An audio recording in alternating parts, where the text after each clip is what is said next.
우리에게 주시는 하나님의 말씀을 경외함으로 우리가 받겠는데요. 누가복음 13장 6절에서 9절까지 저와 여러분이 한 절씩 말씀을 교독하여 받겠습니다. 6절입니다. 이에 비유로 말씀하시되 한 사람이 포도원에 무화과 나무를 심은 것이 있더니 와서 그 열매를 구하였으나 얻지 못한지라. 포도원 지기에게 이르되 내가 3년을 와서 이 무화과 나무에서 열매를 구하되 얻지 못하니 찍어버리라. 어찌 땅만 버리게 하겠느냐. 8절 대답하여 이르되 주인이여 금년에도 그대로 두소서. 내가 두릅하고 거름을 줄이니 그 이후에 만일 열매가 열면 좋거니와 그렇지 않으면 찍어버리소서 하였다 하시니라. 아멘. 하나님 말씀입니다. 모두 자리에 앉겠습니다. 여러분, 어린 아이부터 우리 나이가 많은 남녀노소를 불문하고 우리가 일생 동안 살면서 가장 많이 하는 말 중에 하나가 이 말입니다. 세월이 참 빠르다. 여러분 실감이 되세요? 공감이 되십니까? 여러분 시간이 빠르게 가는 것 같아요? 느리게 가는 것 같아요? 엄청 빠르게 갑니다. 눈 깜짝할 사이에 시간은 지나갑니다. 2025년도 엊그제 시작한 것 같아요, 정말. 그런데 이제 내일이면 딱 절반이 끝나는 우리 2025년도 상반기가 마무리가 되잖아요. 저는 그런 생각을 한번 해봤어요. 상상 속의 기계가 되겠지만 타임머신이라고 하는 기계가 있어요. 내가 과거든 미래든 어디라도 내가 갈 수 있는 기계가 있다면, 그래서 저와 여러분의 인생의 맨 마지막 날, 이 땅에서의 맨 마지막 날은 과연 언제고 그때 내 모습은 어떨까? 한번 그런 상상을 한번 해봤어요. 여러분이 이 세상에서 마지막 날이 오겠죠. 그때 여러분의 모습은 어떠실 것 같아요? 저는 한번 그런 상상을 해봤어요. 그런데 여러분, 우리가 이 세상을 떠나 하나님 앞에 서게 되는 날이 오겠죠. 곧 오겠죠. 근데 그때는 우리가 이 세상에 갖고 있었던 어떤 이름으로 하나님 앞에 서는 게 아닙니다. 내가 어떤 직장을 다녔든지 어떤 직분을 받았든지 무엇을 이루었든지 무엇을 가졌든지 그것으로 하나님 앞에 서는 거 아니에요. 하나님의 앞에 서게 되는 날 우리가 일생 동안 살았던 모든 이름표는 다 떨어집니다. 우리는 하나님 앞에 설 때 아들과, 우리 남자는 아들, 여자분들은 딸로만 서게 될 거예요. 여러분, 저는요 목사이기 때문에 한때는 그런 생각을 해봤어요. 제가 지난 한 주간 우리 감리교 목회자 정의원 연수교육이 있어서 세미나를 2박 3일 동안 다녀왔는데 거기 보니까 아주 유명한 목사님들이 많이 오셨어요. 우리 한국 교회에서 나름대로 설교도 잘하시고 교회도 크시고 영향력도 크신 목사님들이 말씀을 전하는데 두 가지 마음이 드는 거예요. 은혜가 되죠. 그리고 부럽기도 하더라고요. 야, 저 목사님은 어떻게 저렇게 말씀도 잘 전하시고 교회도 영향력이 있는 큰 교회를 섬기실까. 그런데 또 하나의 마음은 왜 나는 이것밖에 안 되지? 그러니까 뭔가 도전도 되지만, 그러니까 부러움도 되지만 뭔가 내 자신이 이렇게 비교가 되니까 나도 모르게 위축되는 마음이 들더라고요. 그러면서 저도 옛날에 어렸을 때 이제 전도사 시절 때 목회 초년병 때는 어떤 생각이 있었냐면 나도 목회 열심히 해서 큰 교회 담임 목사가 되고 유명한 담임 목사가 되고 설교도 잘하고 능력도 많고 그렇게 영향력을 끼칠 수 있는 교회와 교회를 섬기는 목사가 되었으면 좋겠다. 그런 생각을 했었다니까요. 그런데 이 생각이 얼마나 위험한 생각인지. 왜 그러냐면 그런 생각을 갖고 있는 목사라는 이름은 저에게 있어서 우상이더라고요. 근데 이 마음을 깨뜨려준 말씀이 있었어요. 그 말씀이 어디냐면, 자, 마태복음 7장 22절 23절에 보면 예수님이 이렇게 말씀하시네요. 그날에 많은 사람이 나더러 이르되 주여 주여 우리가 주의 이름으로 선지자 노릇하며 주의 이름으로 귀신을 쫓아내며 주의 이름으로 많은 권능을 행하지 아니었나이까 하리니. 23절 보세요. 그때에 내가 그들에게 밝히 말하되 내가 너희를 도무지 알지 못하니 불법을 행하는 자들아 내게서 떠나가라 하니라. 예수님이 이렇게 말씀하실 거라는 거예요. 여러분, 이 조금 전에 읽어드렸던 이 마태복음 7장 22절 23절을 보면 굉장히 불편한 진실이 나옵니다. 어떤 이야기가 나오냐면, 주님의 이름으로 아무리 큰 역사를 일으켰을지라도 수천 명, 수만 명의 교회에 담임 목사이고 영향력을 끼치고 뭐 능력을 행하고 그런 사람일지라도 주님은 내가 너를 도무지 알지 못하겠다 할 수 있다는 거예요. 그리고 오히려 하나 더 나아가서 불법을 행하는 자들아 내게서 떠나가라. 그러니까 겉으로 드러나는 어떤 보여지는 어떤 이름, 어떤 퍼포먼스, 어떤 눈에 보이는 그런 성과, 그게 그 사람의 진짜가 아닐 수도 있다는 거예요. 그러니까 여러분, 오늘 내 믿음의 신앙을 정말 점검하는 일을 소홀히 해서는 안 됩니다. 여러분, 우리가 예수님의 십자가 은혜로 우리가 속죄함을 받았다라는 것을 확신한다면, 지난주에 제가 말씀드렸죠. 우리는 내가 주님의 용서를 받았기 때문에 우리는 끊임없이 누군가를 용서할 수 있는 사람이 되어야 내가 용서받았다라는 믿음이 진짜가 되는 거예요. 또 하나, 우리가 하나님의 사랑을 진짜 믿는다면 이제 더 이상 내 마음에 근심과 염려와 불평이 떠나가야 항상 기쁘고 감사한 사람이 되어야 진짜입니다. 성령님이 저와 여러분 마음에 계시는 것을 진짜 믿는다면 이제 우리에게는 은밀한 죄라는 것은 없어지는 거죠. 하나님의 나라 완성을 진짜 믿는다면 이제는 고난당한 것이 나에게 기쁨이고 순교까지도 축복이라고 믿어져야 그게 진짜죠. 그러니까 십자가 복음은요, 정말 구원받은 우리에게 너무너무 놀라운 하나님의 능력이에요. 제가 한번 그런 상상을 해봤어요. 여러분, 익산의 인구가 28만 명 정도 된대요.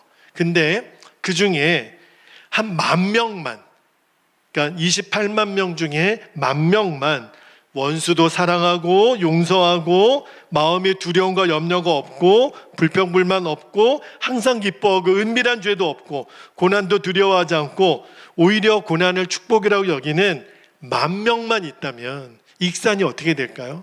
저는 뒤집어진다고 믿습니다. 그런 사람을 하나님 우리 베델교회에 세워주십시오. 저희 기도 제목이 됐어요. 그러니까 내가 예수님을 믿고도 방금 말씀드렸던 그러한 삶을 살지 못한다면 이게 정말 심각한 문제라는 것을 이제는 알아야 돼요. 여러분, 원치 않게 내가 암에 걸렸거나 내가 어떤 중풍에 걸렸거나 이러면 얼마나 우리 마음이 두렵습니까? 그리고 얼마나 그것을 치유받기를 위해서 기도하겠어요. 그런데 너무너무 많은 성도들이 내가 영적으로 병들어 있는 것은 대수롭지 않게 생각하는 거예요. 자, 오늘 본문 말씀에서 예수님이 포도원 주인 비유를 말씀하시지요. 이 본문을 여러분이 많이 읽으셨을 거예요. 포도원 주인이 포도원에 어떤 나무를 심었냐면 무화과 나무를 심었어요. 그런데 이 무화과 나무가 열매가 맺어져야 되는데 세상에 3년이 지나도록 열매가 맺어지지 않는 거예요. 그러니까 포도원 주인이 포도원 지기에게 화가 나가서 7절 말씀에 보면 이렇게 말합니다. 자, 7절 한번 볼게요. 포도원 지기에게 이르되 내가 3년을 와서 이 무화과 나무에서 열매를 구하되 얻지 못하니 뭐라고 얘기하냐면 찍어버리라. 어찌 땅만 버리게 하겠느냐. 굉장히 무서운 말씀을 하는 거예요. 야, 이 열매 맺지 못하는 3년이나 내가 기다렸는데 열매 맺지 못하는 무화과 나무는 뭘 땅만 버려, 그냥 잘라버려. 이렇게 하겠다는 거예요. 저는 이 말씀이 저와 여러분을 향한 하나님의 마음이라고 생각이 드는 거예요. 제가 지난주에 가장 소중한 은혜인 용서에 대한 말씀을 드렸을 때도 말씀드린 거지만, 여러분, 하나님이 우리가, 저와 여러분이 은밀히 짓는 죄를 모르시는 게 아닙니다. 우리는 착각하는 것 중에 하나가, 아무도 모를 거야 내 죄는. 우리는 완전 범죄를 꿈꾸며 살아요. 그러나 그분만은 속일 수 없어요.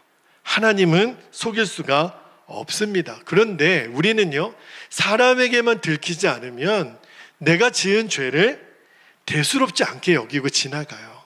그래서 그런 사람의 특징이 뭐냐면 회개가 건성입니다. 그냥 하나님 앞에 회개 기도 드릴 때 그냥 진심으로 드리는 게 아니에요. 그냥 형식적으로 하나님, 그냥 제가 좀 잘못했습니다, 이 정도로 지나가는 거예요. 사실은 그게 두려운 겁니다. 왜냐하면 3년이 지나도록 열매가 맺지 않는 나무는 포도원 주인이 야, 저 무화과 나무 잘라버려, 그런 일이 있을 수 있다는 거예요. 그게 두려운 거예요. 여러분, 우리가 예수 믿는 자답게 살지 못하면 하나님이 얼마나 무서운 분인가를 알아야 돼요. 오늘 그 말씀을 하는 거예요. 그런데 그렇게 하나님은 두려운 분이야 라고만 핵심이 아닌 것은, 오늘 감사하게도 아직 우리에게 3년이 지나도록 열매를 맺지 못했지만 하나님의 은혜가 완전히 사라진 것은 아니에요. 오늘 본문에 보니까 포도원 주인이 저 열매 맺지 못하는 무화과 나무 잘라버려, 그런 무서운 명령을 내리지만 그 명령을 막아서는 사람이 있어요. 그 사람이 누구죠? 포도원 지기예요. 자, 오늘 8절과 9절 말씀에 보면 포도원 지기가 포도원 주인에게 이렇게 말합니다. 대답하여 이르되 주인이여, 금년에도 그대로 두소서. 내가 두릅하고 거름을 줄이니 이후에 만일 열매가 열면 좋거니와 그렇지 않으면 찍어버리소서 하였다 하시니라. 여기 무슨 말이냐면 1년만 더 좀 기회를 주세요.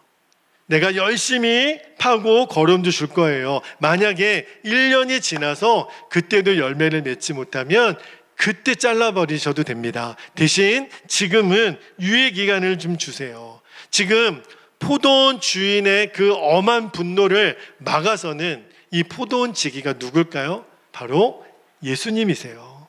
여러분, 이 포도원 지기이신 예수님이 저와 여러분을 변호해 주고 계셔서 우리가 이렇게 살고 있는 거예요. 만약에 우리 삶에 예수 믿는 자답게 당연히 있어야 될 열매가 있지 않다면, 그러면 그런 나를 보시는 하나님과 예수님 사이에 지금 어떤 대화가 오고 가냐면, 한 분은 저 열매 맺지 못하는 마준철 찍어버려. 근데 또 한 분은 하나님 1년만 더 기다려주세요. 1년만 제가 땅을 파고 거름 주어서 제가 열매 맺게 해볼 테니까 하나님 저 마준철 1년만 더 살려주세요. 여러분, 우리가 알지 못하는 이 사이에 얼마나 두려운 일이 벌어지고 있는지 알아야 돼요. 여러분, 저와 여러분이 지금 2025년도 절반을 지금 지나가고 있습니다. 우리가 올 한 해도 1년을 더 살아가고 있다면 포도원 지기신 예수님이 하나님께 드린 간청의 결과 때문에 사는 거예요. 만약에 예수님이 하나님 맞네요, 저도 보니까 저 열매 맺지 못하는 저것 좀 잘라버리세요, 만약에 이랬다면 저는 끝장인 거예요. 근데 예수님이 하나님 앞에 간청하는 거예요. 하나님 1년만 더 기회를 주세요. 여러분, 오늘 우리가 읽은 이 성경의 본문이 너무너무 많은 그리스도인들이 건성으로 읽는 본문 중에 하나예요. 여러분, 그래서 매년 매주 매일 우리들의 회개가 건성인 거예요. 여러분, 이 말씀을 통해서 정말 예수님의 마음은 얼마나 지금 간절한지, 예수님이 지금 어떠한 마음의 온도로 하나님께 간청하고 있는지를 들어야 돼요. 그리고 그 예수님의 말씀을 생명으로 받으면 우리의 삶이 변화될 줄 믿습니다. 여러분, 오늘 말씀에서 저와 여러분이 꼭 붙들어야 될 진리가 뭐냐면, 맞아, 이제 내 인생에는 올해밖에 없어, 나에게는 이제 이 한 해만 남았어, 그렇게 진짜 여기는 거예요. 그때 모든 게 정확히 보이고 모든 판단이 정확하게 내려집니다. 그리고 이제 더 이상 방황하지 않아요. 1년밖에 안 남았는데요, 내가 해야 될 일과 하지 말아도 될 일이 구분이 돼요. 여러분, 정말 이제 저와 여러분의 인생이 2025년도 12월 30일이면 다 끝난다, 우리에게 2026년은 없다, 그거를 정말 그렇게 한 해만 정말 남았다면 우리는 어떻게 살까요? 내년은 이제 우리에게 없어요. 그러면 여러분, 예전처럼 살 사람 없습니다. 하나님 말씀대로 사는 게 힘들어요, 어려워요, 부담스러워요, 이렇게 말할까요? 나는 죽었습니다, 그렇게 고백하라고 했는데 그걸 못할까요? 항상 기뻐하고 쉬지 말고 기도하고 범사에 감사하라, 그렇게 못 살까요? 원수 끝까지 저 인간 내가 내 눈에 흙이 들어와도 용서 못하겠다고 그럴까요? 내일이면 내가 이 세상을 떠나는데, 진짜 내 인생의 올해가 마지막이라면 우리의 삶은 다 달라집니다. 예수님 한 분이면 충분합니다. 이 말이 이해가 돼요. 먹고 사는 거, 여러분 지금은 걱정이 되죠. 왜 걱정이 되는 줄 아십니까? 우리는 앞으로 굉장히 많은 날을 살 거라고 생각하니까 걱정이 되는 거예요. 정말 내일 하나님의 나를 데려가신다면 먹고 사는 거 뭘 걱정해요? 그냥 우리에게 오늘 하루 나에게 주어진 시간은 그저 사랑하고 전도하고 예배하고 그 이 세상의 모든 것들이 배설물처럼 여겨지지 않겠어요? 더 이상 세상에 미련이 남을까요? 여러분, 24시간 예수님 바라보는 것이 가장 큰 축복이죠. 고난이 축복이고 희생이 감사고, 심지어는요, 순교가 기쁨이 됩니다. 제가요, 신학교를 들어갔는데 그때 저희 학년에 한 교회에서 저희 신학과가 120명인데 한 교회에서 7명이 왔어요. 깜짝 놀랐어요. 아니, 한 교회에서 한 명 오기도 힘든데 한 교회에서 7명의 신학생이 동기가 됐어요. 근데 알고 보니까 그 한 학년 위에 2학년 선배들은 6명이 있더라고요. 그러니까 한 교회에서 1년, 2년 사이에 신학생이 13명이나 온 거예요. 어마어마한 거죠. 그래서 참 이 교회가 희한하다, 어떻게 이렇게 청년들을 신학교로 보낼 수 있을까 궁금한 거예요. 그래서 친구 따라 그 교회를 가봤거든요. 그 교회 이름이 부평에 있는 부평감리교회입니다. 그런데요, 거기 가서 기절 초풍하는 줄 알았어요. 그 교회에 그 기도 제목 책자가 있더라고요. 여러분, 부평감리교회 그 기도 제목 1번이 뭔지 아십니까? 우리 교회가 순교자를 배출하는 교회가 되게 해주십시오. 와, 순교자를 배출하는 교회가 되게 해달라고 충격을 받았어요. 여러분, 만약에 우리 오늘도 한문 기도 제목을 제가 여러분 드렸지만 우리 베델교회가 순교자를 배출하는 교회가 되게 해주십시오, 그러면 우리 교회 성도들이 오려고 하실까? 저 교회 잘못 갔다가는 죽는 수가 있겠네. 여러분, 제가 그 부평교회 갔다가 도대체 이런 기도 제목을 이 교회는 어떻게 드리지? 왜 그럴까요? 눈을 뜬 거죠. 순교가 기쁨이 된다라는 거, 정말 오늘 하루 내 인생이 마지막 날인 것처럼 살지 않으면 어떻게 그런 기도 제목, 하나님의 나라를 진짜 믿지 않으면, 그죠? 여러분, 오늘 찬양 중에 마라나타 주 예수여, 그 찬양의 중간에 보면 정말 땅끝에서 주를 만나리, 그 찬양의 고백이 있는데, 제가 존경하는 선교사님 중에 순회선교단 김용희 선교사님이라고 계세요. 그런데 그 선교사님이 자녀들이 다 거의 선교사들이에요. 그런데 아들 중에 한 분이 저 아프리카 오지에 선교지에 갔는데, 여러분, 우리가 가끔 가다가 TV에서 보면 물도 없어서 저 건너편 산에 넘어가서 진짜 더러운 물 퍼다가 먹는 아이들, 그런 영상 가끔 보죠. 그런 마을이더래요. 전기도 없어요, 식수도 없어요. 정말 갔더니 아들이 그 오지에 선교사로 갔는데 원주민하고 똑같이 살더래요. 옷도 안 입어요. 너무 더우니까. 그 마을 사람들은 팬티 같은 거 하나만 입고 옷을 다 벗고 살아요. 남자든 여자든. 그런데 그런 오지에서 고생하고 있는 아들을 보니까 진짜 말이 안 나오더래요. 정말 어떻게 이런 데서 고생을 하나. 근데 진짜 힘들었던 거는 그 아들의 사역을 다 둘러보고 떠나는 전날 하나님 앞에서 이 아들을 그냥 두고 갈 수가 없겠는 거예요. 나는 이제 한국에 돌아오면 너무 편하게 살고 너무 좋은 환경에서 사는데 이 아들, 이 젊은 이 아들이 여기서 고생할 걸 생각하니까 눈에 밟혀가지고 눈물이 그렇게 나더래요. 하나님께, 하나님, 나 같은 놈이 여기 있어야지 왜 이 젊은 아들이 이곳에서 고생을 합니까? 밤새도록 하나님 앞에 기도를 하고, 그리고 하나님 주신 마음이 있어서 그 빈 박스 종이를 찢어가지고 글을 썼어요.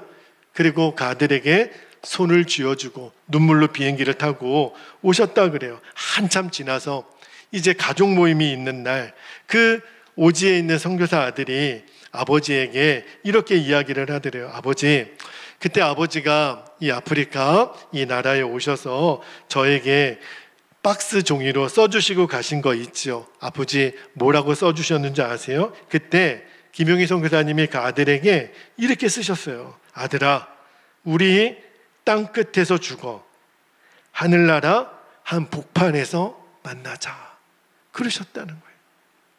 그래서 그 아들이 그 아버지가 써준 한 줄 메모 붙잡고 이길 수 있었다는 거예요. 맞아, 아버지, 제가 여기서 만약에 순교를 해도 이 땅 끝에서 죽어 저 하늘 한복판에서 아버지 다시 만날 수 있다면 저는 오늘의 삶이 저에게 기쁨이에요. 그리고 지금도 선교사 사역을 하고 있어요. 여러분, 만약에 저와 여러분이 이제 마지막 한 해를 산다, 나에게 남겨진 거는 이제 1년뿐이다, 1년이 지나면 그때도 열매를 맺지 못하면 나는 잘라버리는 운명이다, 이거를 진짜 마음에 믿는다면 그러면 여러분, 우리의 인생이 안 바뀔 수가 없어요. 이제 고난이 더 이상 우리에게 두렵지가 않습니다. 근데 너무나도 많은 성도들이 이 말씀을 전하면 이렇게 생각해요. 설마 올해가 마지막이겠어? 건성으로 들을까봐 걱정입니다. 삶은 여전히 안 바뀌었는데 한 해 뒤에 살아가는데 멀쩡하게 잘 살아가는 사람들 보면서 에이, 뭐 목사님, 뭐 1년 지나면 뭐 큰일 날 것처럼 말씀하시더니 저 사람도 보고 이 사람도 보고 에이, 뭐 그냥 잘만 사는데, 그래서 또 1년이라는 세월을 열매 맺지 못하고 지나갈까봐 걱정입니다. 여러분, 오늘 이 말씀은 누가 하신 말씀이냐면 예수님이 하신 말씀이에요. 아무런 열매가 없는데, 예수님 믿고도 삶의 변화가 없는데도 계속 내일로만 미루고 사는 이들을 바라보시는 예수님이 얼마나 마음이 안타까우신지. 왜 그럴까요? 결국 지금 내가 열매 맺는 삶으로 바뀌지 않는다면 결국 비참하게 잘라버려질 날이 곧 올 거니까, 예수님은 그날을 바라보고 계시니까 여러분, 언젠가 저와 여러분에게 정말 마지막 해가 올 거예요. 그런데 문제는 언제가 그 마지막 해인지 우리가 어떻게 알지요? 2025년도가 마지막 해인지 2026년도가 마지막 해인지 2040년도가 마지막 해인지 우리가 어떻게 아는 거죠? 여러분, 정말 그거를 모른다라는 게 우리에게 두려운 거예요. 그런데 여러분, 내가 진짜 구원받지 않았는데 그 상태에서 30년을 기다리든 50년을 기다리든 여러분, 더 사는 게 무슨 의미가 있겠어요? 결국 찍혀버릴 인생이라면, 그지요? 여러분, 이제 눈을 떠야 돼요. 만약에 다행히 어느 해인가 내가 그 마지막 해이라는 거를 알았어요. 하나님이 어떤 방법을 통해서든. 근데 그때 내가 삶의 변화가 일어날 거라면 그때는 얼마나 후회가 될 거예요. 여러분, 오늘 말씀을 잘 들으셔야 될 게 10년이 지나고 20년이 지나서 2025년도 6월 29일 날 목사님 하신 말씀, 내 인생의 마지막 1년 남았다라고 했던 그 말씀을 내가 생명으로 붙들었다면 10년이 지나고 20년이 지나서 또 후회하지 않는 인생이 될 거예요. 오늘 결단하는 거예요. 여러분, 우리가 깨어 있다라는 게 뭐죠? 이제 한 해만 남았다라는 마음으로 사는 겁니다. 그 목사님들 서재에 가보면 주석 전집이 대부분 있는데, 많은 목사님들 서재에 있는 주석 중에 매튜 헨리라고 하는 그 목사님의 주석집이 거의 다 있어요. 그런데 그 매튜 헨리 아버지가 필립 헨리인데 굉장히 신실한 그리스도인이셨대요. 근데 너무너무 가난한 그냥 평민이었다는 거예요. 그런데 그 아버지 필립 헨리가, 그러니까 매튜 헨리의 어머니죠. 어머니를 만나서 결혼하기 전에 어떤 일이 있었냐면, 어머니는 너무너무 귀한 귀족의 딸인 거예요. 그런데 두 사람이 사랑하게 된 거죠. 근데 그 장인어른 되실 분이, 내 딸은 귀족의 딸인데 그 매튜 헨리의 아버지 필립 헨리는 너무너무 가난한 사람이니까 마땅치가 않는 거예요. 사위로 맞아들이기가 싫은 거예요. 그래서 딸에게 묻습니다.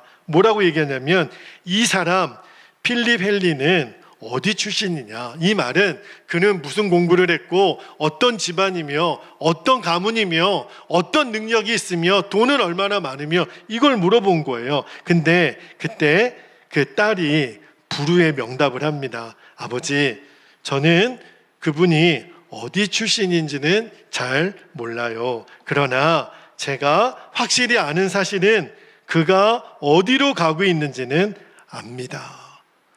그 사람이 어디로 가고 있는지는 압니다. 여러분, 우리에게 중요한 거는 과거가 아니에요.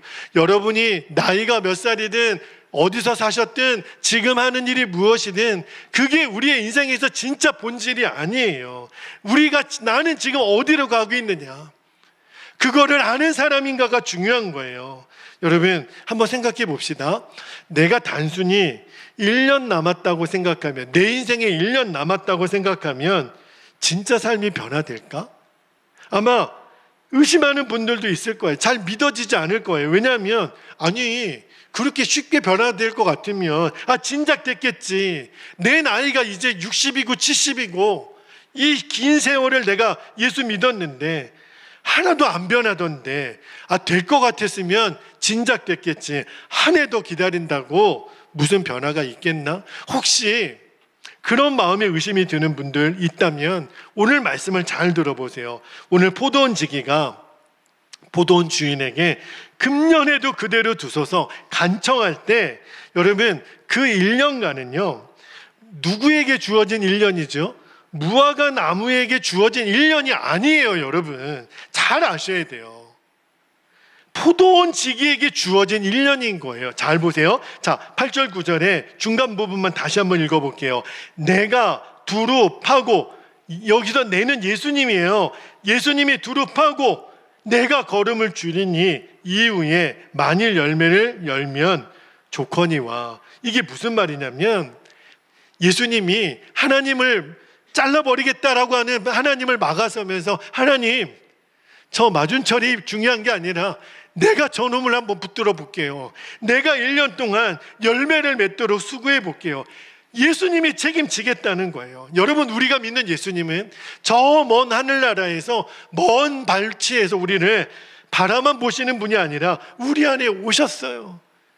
성령님으로 우리 안에 오셔서 우리를 친히 도우시는 분이라는 거예요. 그 말씀이 어디 있냐면 로마서 8장 26절을 볼게요.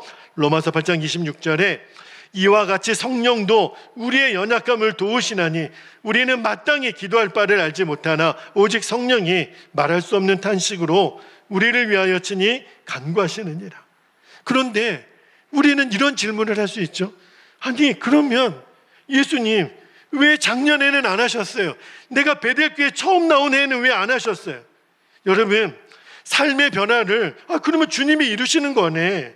주님이 1년 동안 애쓰신다는 거네. 근데 지금까지는 왜 안 하셨어요. 근데 왜 지금 와서 올 한 해만 굳이 올해 역사하시겠다는 이유가 뭐예요? 여러분, 입은 삐뚤어져도요, 말은 바로 하라고. 여러분, 예수님이 안 하신 게 아니죠. 3년 동안 예수님이 안 하셨을까요? 이 1년 동안 주인을 막아서라도 내가 열심히 갖고 보고 뿌려보고 열매 맺도록 하겠다 하신 분이 지난 3년 동안은 아무것도 안 하고 있으셨을까요? 아니죠. 주님이 안 하신 게 아니라 주님이 못 하신 거예요. 우리 예수님은 속이 지금 터져나가는 거예요. 여러분, 이제 제 나이 또래가 되니까 종종 우리 친구들이나 제 지인들이 부모님이 돌아가셨다라는 부고장이 많이 와요. 아마 여러분도 지난주에 우리 장례를 치르고 오신 우리 성도님 가정도 있는데, 여러분 주변에 이제 누가 돌아가셨대. 아이고, 벌써 그러셨어. 근데 제가 한 달 전에 제가 신학교에서 같이 공부를 했던 동기 목사가 죽었어요. 여러분, 참 기분이 이상하더라고요. 아직 죽을 날에는 아닌데, 이제 세상을 떠날 수도 있는 그런 나이로 우리도 점점 들어가고 있구나. 여러분, 제가 어떤 마음이 드냐면, 아프다는 이야기는 제가 들었죠. 근데 좀 더 살겠지, 좀 건강이 회복되겠지, 그러면서 한 번이라도 더 찾아보고 한 번이라도 들여볼 마음이 그냥 계속 미루게 되더라고요. 근데 그렇게 갑자기 죽었다는 이야기를 듣고 마음이 너무 이상한 거예요. 한 번 좀 가볼 걸. 죽기 전에 그 동기 목사님 얼굴 한번 보러 갈 걸. 맛있는 밥이라도 한번 좀 대접할 걸. 너무 미안하더라고요. 여러분, 우리가 이렇게 사랑하는 가족들이랑 함께 살고 있습니다. 우리 성도들이랑 이렇게 같이 살고 있어요. 근데 여러분, 우리가 내 옆에 있는 그 사랑하는 사람들과 언제까지나 영원토록 계속 같이 있을 수 있을까요? 여러분, 저와 여러분의 삶을 진짜 변화시킬 수 있는 분은 주님이세요. 그런데 우리가 반드시 해야 될 일이 하나 있습니다. 우리 예수님은 정말 이 맞은처를 위해서 얼마나 애쓰고 계시는지. 근데 우리가 해야 될 일이 하나 있는데, 그게 뭐냐면 나를 위해서 수고하고 있는 포도원 지기이신 예수님을 진짜 믿는 거예요. 그리고 그 포도원 지기이신 예수님을 왕으로 섬기고 그분의 말씀에 순종하는 겁니다. 그러면 주님이 우리의 삶을 바꾸세요. 그러면 1년 뒤에 우리는 엄청나게 많은 무화과 나무 열매를 맺고 살 거예요. 어느 목사님이 간증을 하셨어요. 셋째 아이를 낳는데 병원에서 셋째 아이를 받아보고 나니까 아이가 다운 증후군 그런 병을 가지고 아이가 태어났대요. 여러분 한번 상상해 보세요.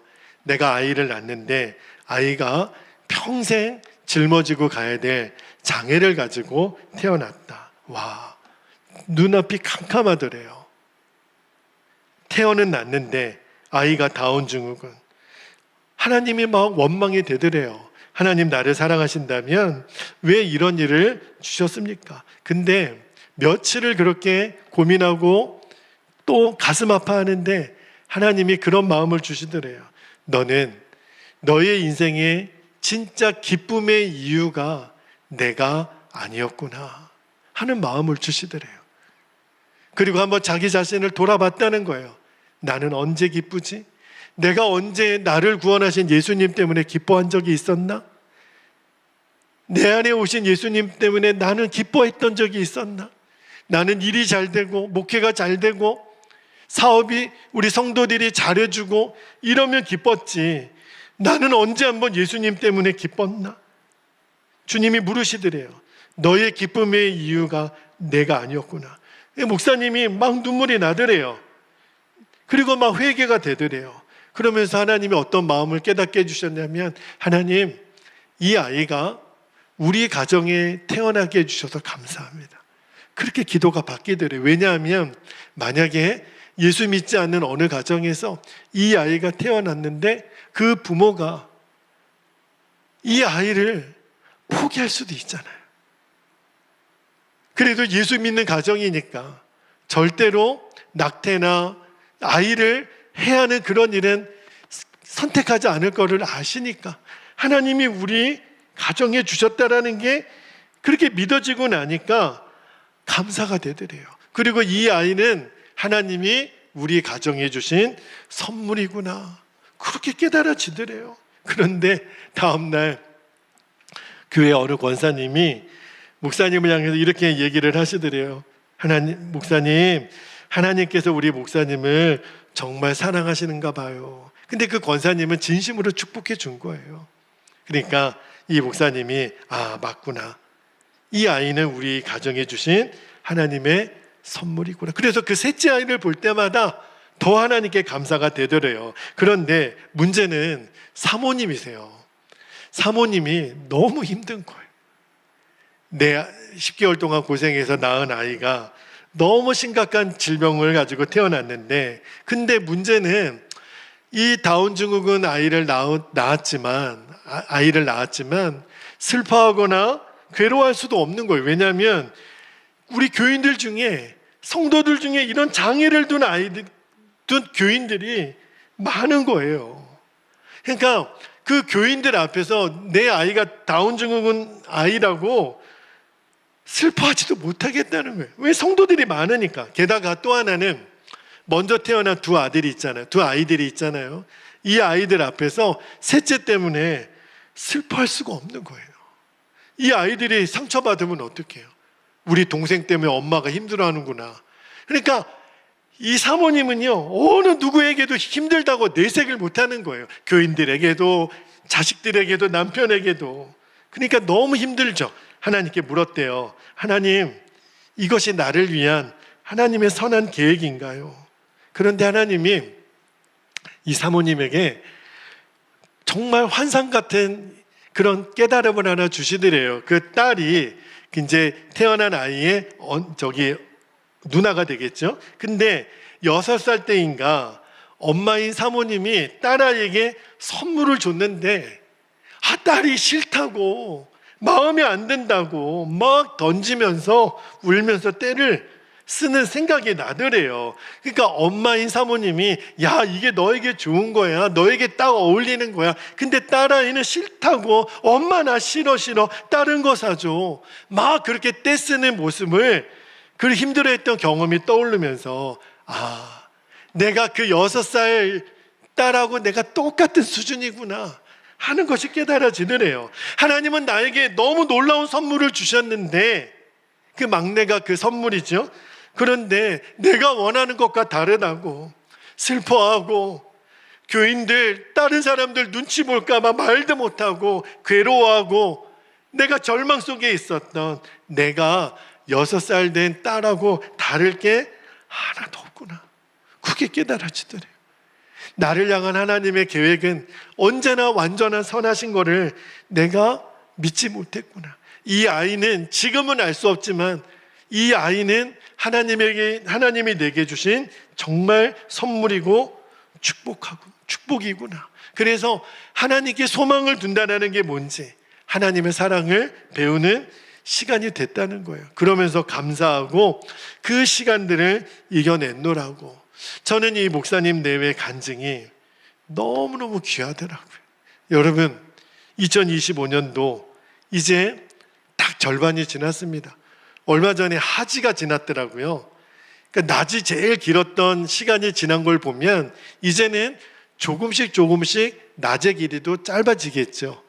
그러면 이제 한 10월, 11월 되면 이제 오후 5시, 6시면 또 깜깜해지겠죠.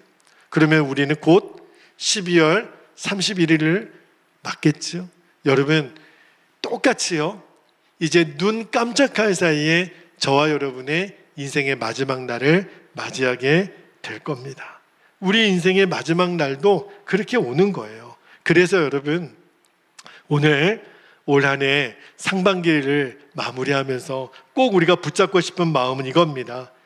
맞아, 이제 나에게 남은 시간은 이제 딱 한 해만 남은 거야. 그렇게 주님만 믿고 순종만 하며 사는 저와 여러분 되기를 축복합니다. 여러분 오늘 우리 가족들 만나죠? 예배 마치고 집에 가서 가족들 얼굴을 볼 거예요. 또 전화하고 목소리도 들을 거예요. 근데 여러분 이런 마음으로 이제 가족들을 대해야 돼요. 내가 오늘 마지막 보는 시간이라면. 그렇죠? 우리 성도들을 대할 때도 마찬가지입니다. 내가 오늘 이분을 마지막 얼굴 보는 시간이라면. 저는 목회를 할 때도, 여러분이 직장을 갈 때도, 교회 봉사를 할 때도, 저는 설교를 할 때도 이게 내 마지막 설교라면, 내 마지막 목회라면, 내가 오늘 내 부모님, 내 사랑하는 남편과 아내, 내가 이 얼굴을 마지막 본다라고 생각한다면 뭐가 더 우리에게 불평이 되고 원망이 되고 짜증이 되고 정죄가 되고 그렇게 살 이유가 뭐가 있겠어요? 포도원지기이신 예수님이 말리지 않으셨다면 우리는 진작 베어버림 당할 수 있는 사람들이었거든요. 우리에게 또 한 해의 1년을 유예시켜 주신 것은 내년이 또 반복되고 2년 뒤 3년 뒤 계속 무한정으로 온다는 의미가 아니에요. 우리에게 남겨진 시간은 진짜 이제 남은 1년밖에 없다.